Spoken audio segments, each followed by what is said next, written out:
دنیا میں ہر سسٹم کامیاب ہے جہاں وہ ہے، اگر نہیں کامیاب تو پاکستان نہیں ہے۔ قومی اسمبلی، پنجاب صوبائی اسمبلیاں، سینٹ کے اجلاسوں کے اخراجات کبھی آشکار کر دیں تو قوم ایک دفعہ تو کہے گی کہ بابا اس سے تو ہم ویسے ہی بھلے۔ اتنے کروڑہا روپے ایک ایک گھنٹے کے اجلاس کے اوپر خرچ ہوتے ہیں، اور بعض اوقات اس پورے کے پورے اجلاس میں جس کے اوپر قوم کے کروڑوں لگ جاتے ہیں، بلکہ اگر زیادہ دن چلے تو اربوں لگ جاتے ہیں، اس میں کوئی کام نہیں ہوتا، کوئی قانون سازی نہیں ہوتی۔ نیشنلائزیشن جو غلطی بھٹو صاحب نے کی تھی اس ملک کے اندر، ملک کی جو انڈسٹری ہے اس کا بیڑا غرق کر دیا۔ اعوذ باللہ من الشیطان الرجیم، بسم اللہ الرحمن الرحیم۔ ناظرین، آپ کا ہوسٹ یاسین لاکھ سین نیوز کے پروگرام کرنٹ سین میں ہم آپ کو خوش آمدید کہتے ہیں۔ ہمارے ساتھ اسٹوڈیو میں تشریف رکھتے ہیں جبار مفتی صاحب، ہمارے اساتذہ میں سے ہیں جو کسی تعارف کے محتاج نہیں ہیں، پاکستان کے مشہور سینئر جرنلسٹ ہیں، پاکستان کے دفاعی، معاشی، سیاسی دیگر تمام پہلوؤں پر گہری نظر رکھتے ہیں۔ ہم جانیں گے ملک میں بدلتی ہوئی لمحہ بلمحہ سیاسی صورتحال کے حوالے سے، آج ان سے تجزیہ لیں گے کہ ملک میں گورنمنٹ بننے جا رہی ہے یا دوبارہ نگران سیٹ اپ لمبے دورانیے کے لیے آ رہا ہے۔ جی السلام علیکم سر۔ جی وعلیکم السلام، کیسے ہیں آپ؟ خیریت سے؟ الحمدللہ ٹھیک ٹھاک۔ سر جو خدشہ تھا وہی ہونے جا رہا ہے، پی ٹی آئی، جی ڈی اے اور ایم ڈبلیو ایم یہ بہت قریب آ گئے ہیں اپنے ایک بڑے اتحاد کی طرف، اور وہ اتحاد لگتا ہے جیسے کہ ابھی ریسنٹلی انہوں نے 2 روز بعد ایک پرامن احتجاج کی کال تو دی ہے، انتخابات چوری ہونے کے حوالے سے وہ چوری واپس کی جائے اور فیئر انتخابات کا رزلٹ اناؤنس کیا جائے، تو یہ بڑے مظاہرے کی طرف کنورٹ ہونے جا رہا ہے، کیا کہتے ہیں اس طرف؟ جی بسم اللہ الرحمن الرحیم۔ جیسے پہلے بھی ہمارا خیال تھا کہ یہ جو انتخابات ہونے جا رہے ہیں اس میں شاید کوئی فیصلہ کن اکثریت کسی پارٹی کو بھی نہ ملے، جی بالکل، اور مذاقاً میں نے کہا تھا کہ مکس اچار بننے جا رہا ہے۔ جی تو مکس اچار جو بنا ہے تو اس میں طرح طرح کے ذائقے موجود ہیں۔ جی اب صورتحال دن بدن روز بروز واضح ہونے کی بجائے ابھی تک آج جب ہم لمحہ موجود میں گفتگو کر رہے ہیں تو صورتحال الجھتی بھی محسوس ہو رہی ہے، ابھی کوئی سمجھ نہیں آ رہی کہ اونٹ کس کروٹ بیٹھے گا۔ اب آج جو اسد قیصر صاحب جیل سے ملاقات کر کے آئے ہیں بانی پی ٹی آئی سے، تو انہوں نے باہر آ کے جو بات کی ہے وہ فوری طور پر اس کی تردید بھی ہو گئی۔ انہوں نے آگے کہا کہ خان صاحب نے کہا ہے کہ سب سے رابطے کریں، اس میں یہ تاثر دیا گیا بلکہ نام لیا گیا، تمام چینلز پہ یہ خبر آ گئی کہ پی ٹی آئی جو ہے وہ پیپلز پارٹی سے بھی رابطے کرے گی۔ لیکن تھوڑی دیر کے بعد ہی جب قائم مقام صدر صاحب سے یا سربراہ کہیں نام ان کا بیرسٹر صاحب کا، تو انہوں نے تردید کر دی کہ نہیں، خان صاحب نے ایسا اندیا نہیں دیا، انہوں نے تو کہا ہوا ہے کہ جی پیپلز پارٹی سے کوئی رابطہ نہیں کرنا۔ جی بالکل۔ تو اب جو کل تک صورتحال تھی وہ یہ تھی کہ مسلم لیگ اور پیپلز پارٹی مل کے چونکہ واضح اکثریت وفاقی سطح پہ آ جاتی ہے اور پنجاب میں بھی یہ صورت بن جائے گی تو وہ حکومت بنانے میں کامیاب ہو جائیں گے، دونوں جگہ پر مسلم لیگ نون کی حکومت پیپلز پارٹی کے اشتراک سے بن جائے گی۔ ٹھیک ہے۔ اب جو صورتحال آج کی جو پیدا ہو رہی ہے، یہ دعویٰ کیا جا رہا ہے، اب پی ٹی آئی دعویٰ یہ کر رہی ہے کہ وفاق میں بھی ہم حکومت بنائیں گے، پنجاب میں بھی ہم حکومت بنائیں گے اور کے پی کے میں بھی ہم حکومت بنائیں گے۔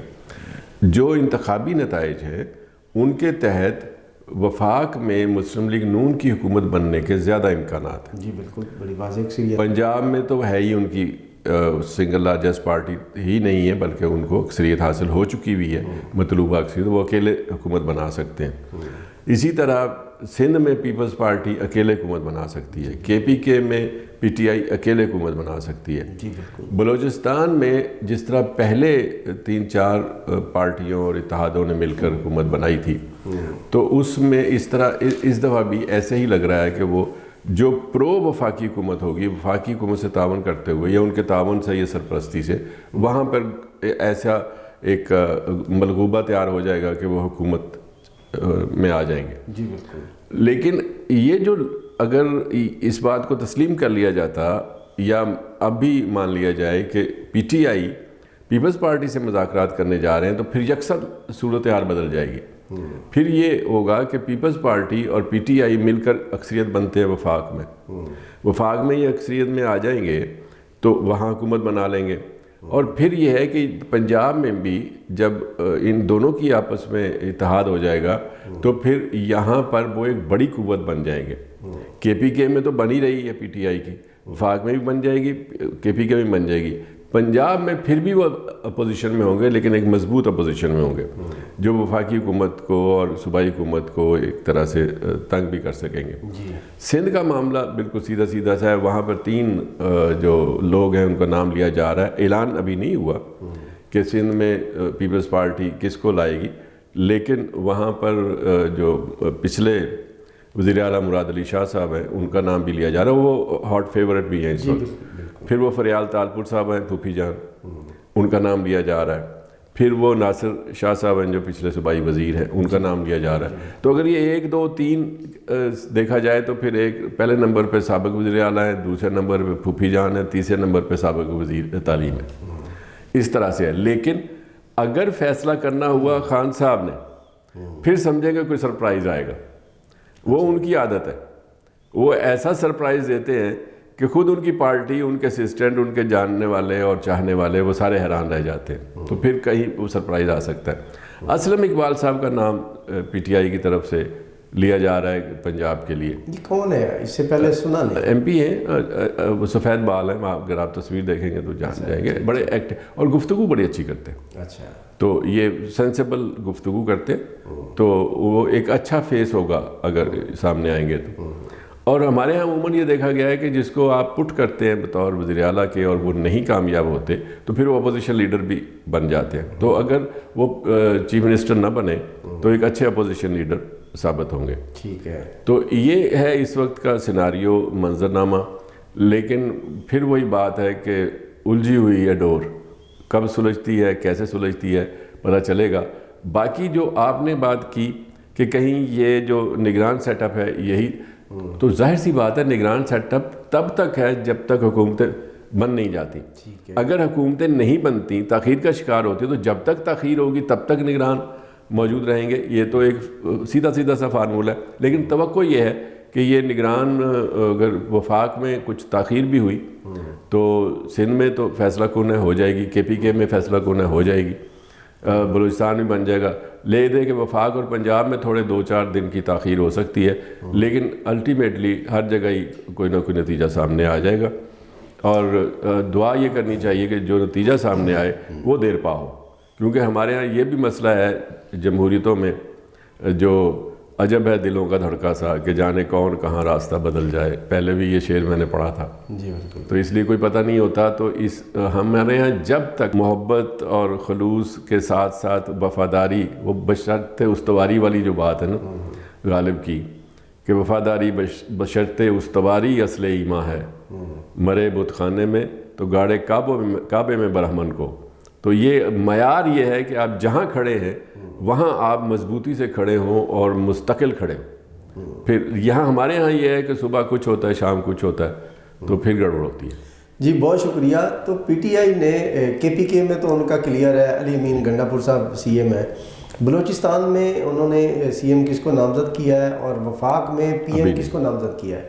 ابھی تک انہوں نے بلوچستان میں تو نامزد نہیں کیا, لیکن وفاق میں وہ انہوں نے سابق صدر ایوب خان صاحب کے پوتے گوہر ایوب کے بیٹے عمر ایوب صاحب کو نامزد کیا. اچھا جی.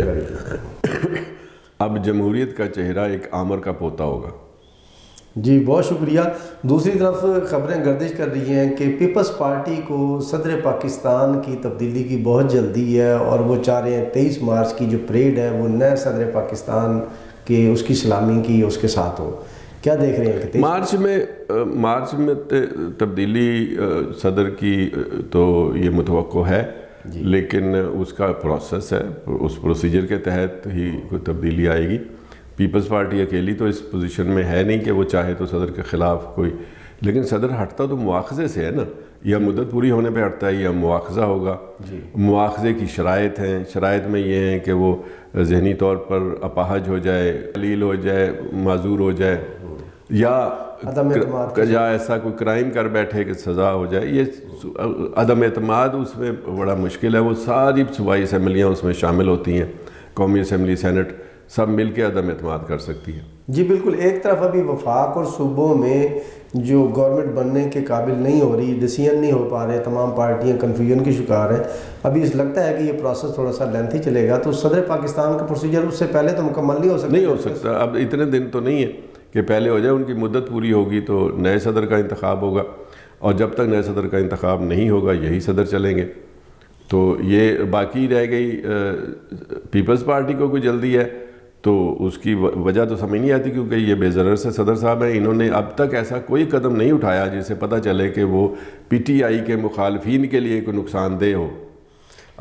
جی خبریں گردش کریے زرداری صاححب دوبارہ سے صدارت کی کرسی پہ جانے کے لیے وہ تو اس صورت میں ہے نا جب ان کی جو اس کو سودے بازی کہیں یا معاہدہ کہیں جو مسلم لیگ نون کے ساتھ ہوا ہے، تو اس میں وزیر اعظم مسلم لیگ نون کا ہوگا تو صدر پیپلز پارٹی کا ہوگا، تو پھر ان سے زیادہ تجربہ کار صدر تو کوئی نہیں ملے گا. جی ایک میرے نالج کے لیے، جب تک یہ نئی جو منتخب گورنمنٹ ہے یہ تمام اسمبلیوں میں بیٹھ نہ جائے، اس وقت تک صدر کی تبدیلی تو ممکن نہیں ہے.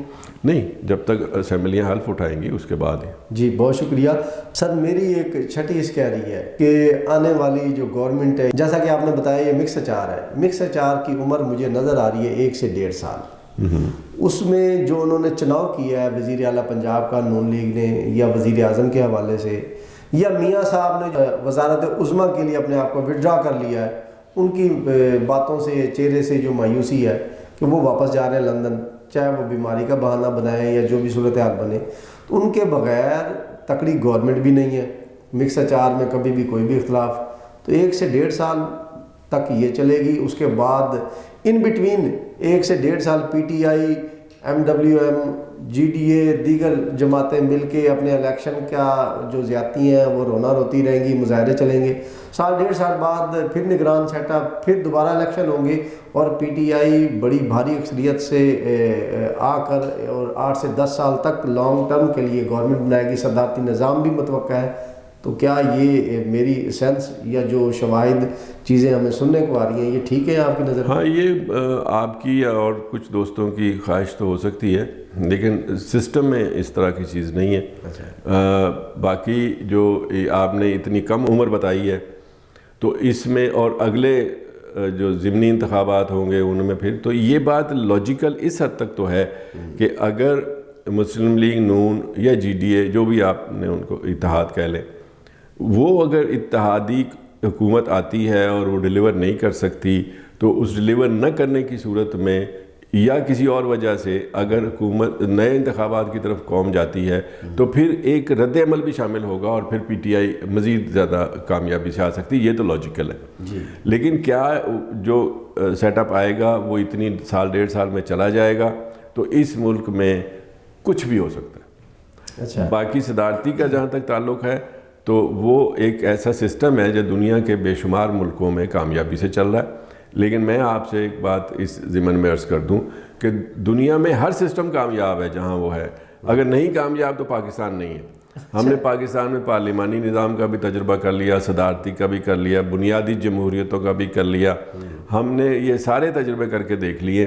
لیکن دوسری بات جو میں آپ کو بتانا چاہوں، جو قوم کی سوچ اور سائیکی ہے اس میں زیادہ فٹ بیٹھتا ہے پارلیمانی نظام. اور آپ نے دیکھا کہ 1973 کے آئین کے بعد سے اب تک اس کے اوپر کوئی بحث بھی نہیں ہے، کوئی ڈسپیوٹ بھی نہیں ہے. اس کی وجہ یہ ہے کہ جب قومی اسمبلیاں، صوبائی اسمبلیاں، سینٹ، تو اس میں وہ لوگ جو اقتدار میں آنا چاہتے ہیں یا ایوانوں میں جانا چاہتے ہیں، ان کی ایک بہت بڑی تعداد جو ہے وہ سیٹسفائی ہو جاتی، جسٹیفائڈ بھی ہو جاتے ہیں، پہنچ بھی جاتے ہیں، رہ بھی جاتے ہیں، ایک پروسیس میں آتے ہیں، الیکشن لڑتے ہیں، ایکٹیویٹی ہوتی ہے، تو بہت سارے لوگوں کی تسلی ہو جاتی ہے. لیکن جو صدارتی نظام ہے اس کے اندر، صدارتی نظام بھی مختلف ہیں مختلف ملکوں میں، کہیں 1 ایوانی ہے، کہیں 2 ایوانی ہے. وہ ہر جگہ یہ ہر طرح کے نظام کامیاب ہیں اس لیے کہ وہاں کی جو پرائرٹیز ہیں میرے دانست میں، قومی سوچ اگر پرائرٹی ہے، ترجیح ہے تو چلے گا. اگر ذاتی سوچ اور ذاتی ترجیحات ہیں تو پھر ظاہر پھڈے پڑیں گے، اور ہمارے یہاں پھڈے زیادہ پڑتے ہیں اس لیے ناکام ہو جاتا ہے. ہمیں اپنی سوچ بدلنی ہوگی. ہر نظام کامیاب ہے اور اچھا ہے. جی بہت شکریہ. عام آدمی کے آج کے نوجوان سوچ رہا ہے, کیونکہ اس نے بہت کچھ دیکھ لیا گزشتہ 30-40 سالوں میں, صدارتی نظام میں کوئی قباحت جو نوجوانوں کو نظر نہیں آتی, ان کو کلیئر کٹ بتا سکتے ہیں کہ اس نظام کی نسبت صدارتی میں کیا قباحتیں ہیں آپ کی نظر میں؟ جو صدارتی نظام ہے جی سر, اس کے اندر جمہوری آمریت کا امکان زیادہ ہوتا ہے. ٹھیک ہے. وہاں پر جو صدر مملکت آتا ہے اور جو ڈائریکٹ ووٹوں سے آتا ہے, یا بعض صورتوں میں انڈائریکٹ ووٹوں سے بھی آتا ہے, اسمبلیاں منتخب کرتی ہیں جیسے ہمارے ہاں کرتی ہیں. ریفرینڈم بھی ہو سکتا ہمارے ہے ہاں, جیسے مشرف نے کیا. ہمارے ہاں تو یہ اسمبلیاں منتخب کرتی ہیں نا. جی بالکل. تو بعض جگہوں پہ ڈائریکٹ الیکشن ہوتا ہے, ڈائریکٹ ووٹ. جو آپ نے جو توجہ دلائی ہے, جو صدارتی نظام پی ٹی آئی یا عمران خان صاحب کے چاہنے والے چاہتے ہیں, وہ تو یہ چاہتے ہیں کہ ڈائریکٹ پبلک ووٹ ڈالے, عوام ووٹ ڈالے, جس طرح اب M P I M N A منتخب کرتے ہیں. اس طرح پورے ملک سے لوگ, ایک کانسٹیچوئنسی ہو پورے ملک کی, اس میں صدر پاکستان منتخب ہو, پھر وہ ایبسولوٹ اتھارٹی کے ساتھ آتا ہے. اور ایبسولوٹ اتھارٹی جو ہے اس میں اگر وہ مخلص ہے, اگر وہ آنیسٹ ہے, ایماندار ہے, اور قوم کا وہ ہمدرد ہے, پھر وہ کامیاب ہے, پھر وہ بہت اچھا ہے. لیکن اگر ذرا سی بھی گڑبڑ ہوئی تو وہ ایسی آمریت ہوتی ہے کہ جس کا علاج پھر صرف احتجاج ہوتا ہے, احتجاجی تحریک ہوتی ہے, جیسے ایوب خان کے خلاف چلی تھی. ایوب خان ایک زمانے میں بڑے پاپولر تھے. وہ سیاستدانوں کی کج رویوں اور روز کی اٹھا پٹخ سے قوم کو نجات دلا کے آئے تھے. تو ان کو جو پینٹ کیا گیا تھا, شاید آپ کو یاد ہو کہ جب ان کے 10 سال ہوئے تھے تو عشرہ ترقی بنایا گیا تھا, ڈیکیڈ آف پروگریس, کہ ایک 10 سال ایسے آئے ہیں جو ہمارے ملک میں ترقی کے 10 سال ہیں. لیکن ابھی وہ میلہ سجا نہیں تھا پوری طرح, یعنی وہ جشن جو منایا جا رہا تھا وہ پورا نہیں ہوا تھا کہ تحریک قوم جو ہے وہ اس سے بدظن ہو گئی اور تنگ آ گئی. تو پھر ایک تحریک چلی اور تحریک کے نتیجے میں انہیں اپنا اقتدار جو ہے وہ, لیکن اس میں المیہ کیا ہوا تھا وہ میں نے شاید پہلے بھی عرض کیا ہو. المیہ یہ ہوا کہ 1962 کا آئین جو خود صدر پاکستان ایوب خان نے بنوایا تھا, اس کے تحت یہ تھا کہ اگر کبھی صدر پاکستان کو استعفیٰ دینا ہو تو وہ اسپیکر قومی اسمبلی کو دیں گے. لیکن ایوب خان صاحب نے اپنے بنائے ہوئے آئین پر عمل نہ کیا, اور استعفیٰ جو تھا وہ اسپیکر قومی اسمبلی کے حوالے کرنے یا اقتدار کو اسپیکر قومی اسمبلی کے سپورٹ کرنے کی بجائے اقتدار جو تھا وہ جنرل یحییٰ خان کے سپورٹ کر دیا. تو وہ جو آمریت جو انہوں نے جمہوریت ایک بیسک ڈیموکریسی کے نام سے یہاں لاگو بھی کی تھی, لولی لنگڑی جمہوریت جو بالواسطہ جمہوریت تھی, اس کو بھی انہوں نے جب خود ہٹے تو حوالے کر دیا فوج کے, مارشل لاء کے. تو اس لیے وہ ہمارے ہاں تو پھر جو یحییٰ خان صاحب کے دور میں المیہ ہو گیا, سکوت ڈھاکہ کا ان کے کھاتے میں وہ پڑ گیا, پھر ظاہر ہے. تو یہ ہماری تاریخ کے ادوار بڑے عجیب و غریب ہیں. اس لیے آپ بھلے صدارتی لے آئیں, بھلے آپ پارلیمانی لے آئیں, جب تک آپ کے دل میں, ہمارے دل میں خلوص اور ملک کی محبت پیدا نہیں ہوگی, اس وقت تک کوئی نظام بھی کامیاب نہیں ہوگا. جی بہت شکریہ. یعنی کہ ایوب خان صاحب نے اقتدار منتقل کیا تھا, جمہوریت کی بجائے آمریت کو ہی کیا تھا, انہوں نے استعفیٰ لے دیا. سوری, ہمارے صدارتی نظام کے سوال پر آپ نے جتنے اگر لگا دی یہاں پاکستان میں, تو ایک اگر کا جواب دینا مشکل اور ناممکن. اتنے سارے اگر, اس کا مطلب ہے ممکن نہیں ہے یہاں صدارتی نظام آنا یا کامیابی سے چلنا. جی بدگمانی تو یہی ہے, اللہ کرے ہماری بدگمانی غلط ثابت ہو اور گاڑی سیدھی پٹڑی پہ چلتی رہے. جی بہت شکریہ. ابھی گورنمنٹ آئی نہیں, وہ کہتے ہیں نا پنڈ وسیا نہیں اچکے پہلے آگے. گورنمنٹ وفاق اور صوبوں میں بنی نہیں ہے کہ 6 ارب ڈالر قرض IMF سے لینے کے لیے وہ پر تولے جا رہے ہیں. گیس کی قیمتیں بڑھانے کا, بجلی کی قیمتیں بڑھانے کا پریشر, اور ویری سون آپ دیکھ رہے ہیں کہ اگلے چند دنوں میں یہ امپلیمنٹ بھی ہونے جا رہا ہے. تو کیا دیکھتے ہیں آنے والی گورنمنٹ کے لیے, چاہے کسی بھی پارٹی کی بنے, کتنے بڑے چیلنج ہیں؟ قرض در قرض, مہنگائی در مہنگائی چلتی رہے گی, یا کچھ سلوشن ہے اس قوم کے پاس؟ ہم اس نہج پر آ گئے ہیں, نوبت بائیں جا رسید, کہ اب ہمیں قرض کی قسط ادا کرنے کے لیے بھی قرض لینا پڑتا ہے. اور جو نیا قرض آتا ہے وہ مزید شرائط لے کر آتا ہے. صورتحال نوبت بائیں جا رسید جس کو کہتے ہیں, وہ یہ ہے کہ اب ہمیں جو ہماری اقتصادی صورتحال ہو گئی ہے وہ یہ ہے کہ ہمیں نہ صرف روزمرہ کے اپنی ضروریات پوری کرنے کے لیے بیرونی قرضوں کی ضرورت ہوتی ہے، اپنے دفاع کے لیے دفاعی ضروریات پوری کرنے کے لیے ضرورت ہوتی ہے، ہماری اقتصادی صورتحال کو سنبھالنے کے لیے قرضوں کی ضرورت ہوتی ہے، بلکہ ہم یوں سمجھیں کہ اس کے بغیر ہمارا گزارا نہیں، تو پھر ہم جاتے ہیں قرضے لینے کے لیے۔ تو جو قرضے دینے والے ہیں وہ پھر اس اپنی شرائط پر قرضے دیتے ہیں، وہ یہ کہتے ہیں کہ قرضے آپ ہم سے لیتے ہیں اور عیاشیاں آپ خود کرتے ہیں، تو اپنی عیاشیاں بند کریں۔ ان کے خیال میں جو سبسڈیز ہوتی ہیں یہ عیاشی ہے، یہ عیاشی آپ مقروض قوم نہیں افورڈ کر سکتی، تو اپنی سبسڈیز کو ختم کریں اور اپنے پیروں پہ کھڑے ہوں، اپنی معیشت کو اپنے پیروں پہ کھڑا کریں۔ تو اس کی وجہ سے پھر بوجھ آتا ہے عوام کے اوپر۔ اب یہ دیکھیں کہ جتنی چیزیں آپ کو مل رہی ہیں اس کے اندر جو حکومت اپنا حصہ رعایت کی صورت میں ڈالتی ہے، سبسڈی کی صورت میں ڈالتی ہے، تو اس کا بوجھ بجٹ پہ آتا ہے۔ جب بجٹ پیش ہوتا ہے تو اس وقت ایک بات کہی جاتی ہے کہ یہ دیکھا جائے کہ یہ خسارے کا بجٹ ہے یا یہ منافع کا بجٹ ہے۔ اگر یہ خسارے کا بجٹ ہے تو اس کا مطلب ہے حکومت نے رعایتیں دی ہیں، اس کی آمدنی کم اور خرچہ زیادہ ہو گیا۔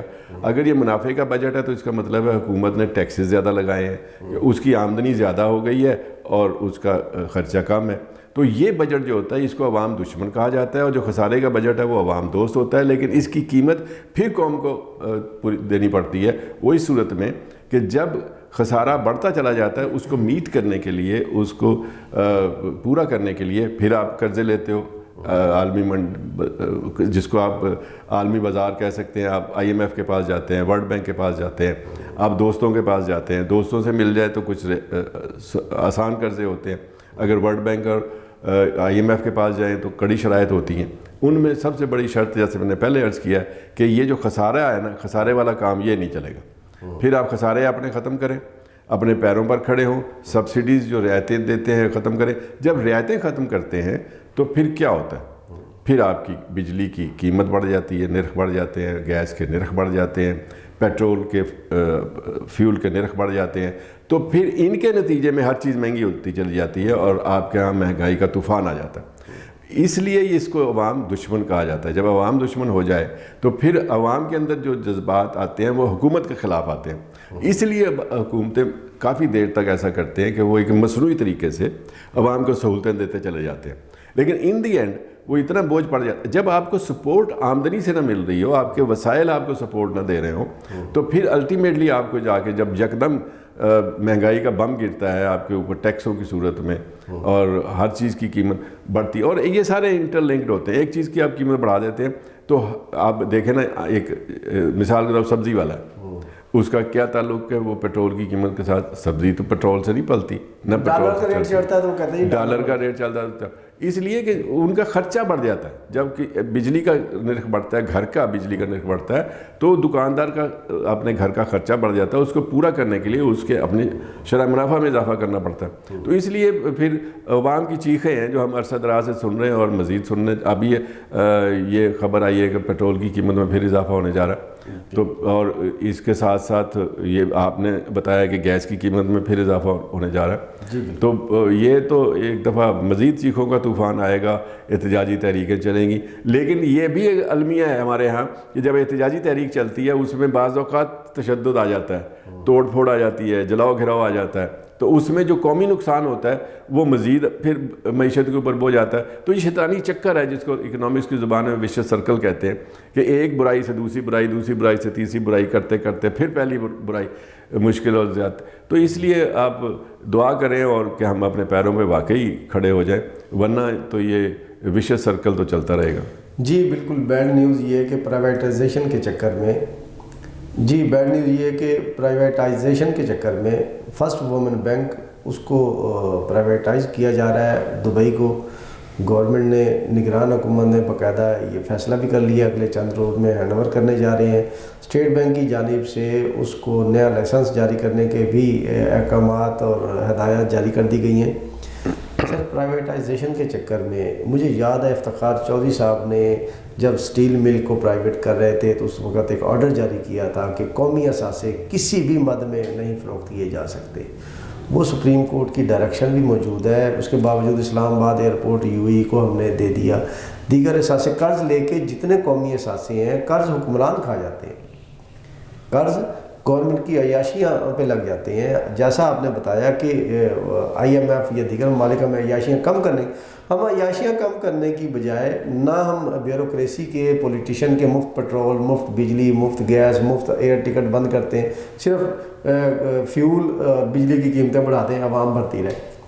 تو یہ پرائیویٹائزیشن کی آڑ کسی طریقے سے بند ہو سکتی ہے، قرضوں سے نجات مل سکتی ہے. گورنمنٹ جو لیتی ہے وہ اپنے طریقے سے دے، قوم کے اثاثے بیچنے سے کیسے روکا جا سکتا ہے؟ اچھا یہ نا ہمہ پہلو ہوتا ہے، یہ کوئی ایک سمت چل کے آپ سارے مسئلے کو حل نہیں کر سکتے. آپ نے جو بات کی ہے وہ بالکل صحیح ہے کہ جب تک ہم اپنے اخراجات کم نہیں کریں گے اس وقت تک یہ مسئلہ حل نہیں ہوگا. اخراجات میں عیاشیاں بھی شامل ہیں، وہی فیول بھی ہے، ٹکٹیں بھی ہیں، فلاں بھی ہے، ڈمکاں بھی ہے، وہ سیاستدانوں کے بھی ہیں. اگر آپ قومی اسمبلی، پنجاب صوبائی اسمبلیاں، سینٹ کے اجلاسوں کے اخراجات کبھی آشکار کر دیں تو قوم ایک دفعہ تو کہے گی کہ بابا اس سے تو ہم ویسے ہی بھلے. اتنے کروڑہا روپے ایک گھنٹے کے اجلاس کے اوپر خرچ ہوتے ہیں، اور بعض اوقات اس پورے کے پورے اجلاس میں جس کے اوپر قوم کے کروڑوں لگ جاتے ہیں، بلکہ اگر زیادہ دن چلے تو اربوں لگ جاتے ہیں، اس میں کوئی کام نہیں ہوتا، کوئی قانون سازی نہیں ہوتی. لیکن وہ آئے بیٹھے چلے گئے اور جناب قوم کے اوپر بوجھ پڑ گیا. تو یہ تو ہے اس کا ایک پہلو. لیکن ایک اور پہلو بھی ہے کہ جب آپ اس کیفیت میں آ گئے ہو، جب آپ سے ادارے چل نہیں رہے، ادارے اب آپ نے ایک وہ حوالہ دیا ہے افتخار چوہدری صاحب کا. افتخار چوہدری صاحب نے اسٹیل مل پرائیویٹائز کرنے کے خلاف فیصلہ دیا، روک دی نا؟ جی روک دی تھی. تو اب کیا صورتحال ہے؟ کبھی پتہ کیا؟ بند اسٹیل بھائی بند ہے اور اربوں روپے دینے پڑ رہے ہیں. وہ بالکل سیلریز اور دیگر چیزیں دینے پڑ رہے ہیں نا جی. ایک طرف آپ کہتے ہو کہ اس کو آپ پرائیویٹائز نہیں کر سکتے، دوسری طرف آپ جو ملازمین ہیں ان کو نکال نہیں سکتے، وہ آپ کے لیبر لاز اس طرح کے موجود ہیں. اس کے بعد یہ ہے کہ کھایا پیا کچھ نہیں، گلاس تھوڑا باران ہے. ہمارے پاس اہلیت نہیں ہے، مینٹلی ہمارے ایک زمانے میں چلانے کی اہلیت نہیں. ایک زمانے میں یہ جب بنائی گئی ہیں تو اہلیت ہی تو بنائی گئی تھی، چل بھی رہی تھیں. ایک اب سٹیج ایسی آ گئی تو اس کا یہی ہوتا ہے کہ جب آپ کے جسم پہ کوئی ایسا پھوڑا نکل آئے کہ جس کا علاج نہ ہونے پا رہا ہو، جس کو آپ سیپٹک کہتے ہو، ناسور کہتے ہو، تو پھر کیا کرتے ہیں؟ پھر آپریشن کرتے ہیں نا، اس میں سے نکال دیتے ہیں، اتنا گوشت کا حصہ نکال دیا. تو یہ اس طرح کی کارروائی کرنی پڑتی ہے. لیکن وہ ایک جو سپریم کورٹ کا فیصلہ افتخار چوہدری صاحب کا تھا، وہ اقتصادی طور پر ملک کے لیے اتنا نقصان دہ ثابت ہوا ہے کہ اس کے لیے اب آپ یعنی ہاتھ لگا کے رو رہے ہیں. تو اس لیے پرائیویٹائزیشن بھی دنیا میں ایک طریقہ ہے مسائل کے حل کا. تو یہ نہیں ہے کہ یہ مسئلے کا طریقہ نہیں ہے، اس کا یہ بھی مطلب نہیں ہے. اب آپ نے ایک مثال آپ اور لے لیں، حبیب بینک پرائیویٹائز کیا تھا، اب وہ پہلے سے کہیں اچھا چل رہا ہے. آپ کے پاس تو نہیں چل رہا تھا نا جب آپ نے بیچا. ایک تو آپ کو فوری طور پر اربوں روپیہ ملا، اس کے بعد آپ کی لائبلٹیز ختم ہوئی. تھوڑے دنوں ضرور چیخ چنگاڑا ہوا کہ جناب وہ لوگوں کو نوکری سے نکال دیا جائے گا، لیکن اس کے لیے فارمولہ بنا. جن کو نکالا گیا ان کو ہینڈسم اماؤنٹ دی گئی، اتنے پیسے دیے گئے گولڈن ہینڈ شیک کے تحت کہ لوگوں نے خود آفریں کی نہیں ہمیں بھی گولڈن ہینڈ شیک دے دیں. جی بالکل ایسی، ہم بھی گھر چلے جائیں، جا کے اپنا کاروبار سیٹ کر لیں. تو اس لیے یہ کوئی گناہ نہیں ہے، کوئی برا کام نہیں ہے. طریقے سے اگر ہو گیا تو کوئی حرج نہیں ہے. پرائیویٹائزیشن ایک دنیا میں ایک طریقہ کار ہے. اور پھر یہ ہے کہ یہ بھی اب اسٹیبلش ہوتا جا رہا ہے کہ یہ سوشلسٹ نظام کا ایک طریقہ کار تھا کہ نیشنلائزیشن جو غلطی بھٹو صاحب نے کی تھی اس ملک کے اندر، ملک کی جو انڈسٹری ہے اس کا بیڑا غرق کر دیا. تو وہ اس کا ریورس بھی تو ہونا ہے نا. کہ تو یہ کہا جاتا ہے اب جو جدید اقتصادی ماہرین وہ کہتے ہیں کہ حکومتوں کا کام نہیں ہے کاروبار کرنا، کارخانے چلانا، انڈسٹریاں چلانا. یہ جن کا کام ہے ان کو سپورٹ کریں، حکومتیں آرگنائز کریں، ماحول بہتر دیں، اور جو ٹیکسز کا اپنا نظام ہے اس کو سیدھا کریں. اور جن کا کام ہے ان کو کرنے دیں، کاروبار کرنے دیں، صنعت کرنے دیں، تجارت کرنے دیں. تو یہ پرائیویٹائزیشن بذات خود بری نہیں ہے، اس کو ہو جانا چاہیے اچھے طریقے سے. وقت ہو گیا ہے ہمیں قومی سطح پر کفایت شعاری کا اناؤنس کر کے اور وہ پالیسی امپلیمنٹ کرنے کا. ان تعیشات، لوازمات اور عیاشیوں کی، چاہے وہ حکمرانوں کی ہوں، چاہے سیاستدانوں کی ہوں، چاہے بیوروکریسی کی ہوں، چاہے عام آدمی کی ہوں، اس سے ایک لمبے عرصے کے لیے آپ کو مکمل طور پر ختم کرنا ہوگا. سادگی اپنائیں، اس کے بعد جا کے پاکستان کی معیشت اپنے پیروں پر کھڑا ہونے کی توقع کی جا سکتی ہے. لیکن کوئی 5 سال کا روزہ رکھ لیں، اقتصادی روزہ. جی 5 سالہ اقتصادی روزہ مفتی صاحب نے فتویٰ دے دیا ہے، تو وہ رکھ کے پھر جا کے ہم توقع کر سکتے ہیں کہ پاکستان کی معیشت اپنے پاؤں پر کھڑی ہو سکتی ہے۔ اس کے ساتھ ہی آج کے پروگرام کا وقت ختم ہوتا ہے۔ نیکسٹ پروگرام تک کے لیے ہم آپ سے اجازت چاہیں گے۔ پاکستان زندہ باد۔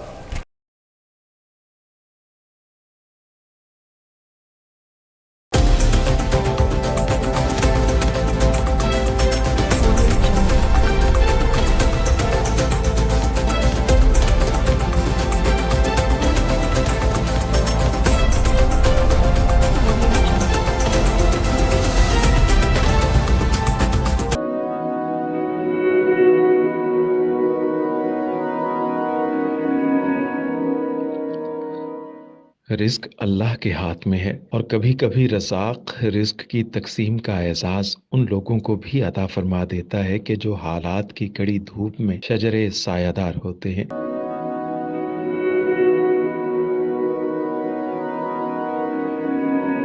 ملتان میں سلطان فاؤنڈیشن کی جانب سے مختلف مقامات پر سینکڑوں افراد کے لیے سلطان دسترخوان سجایا جاتا ہے۔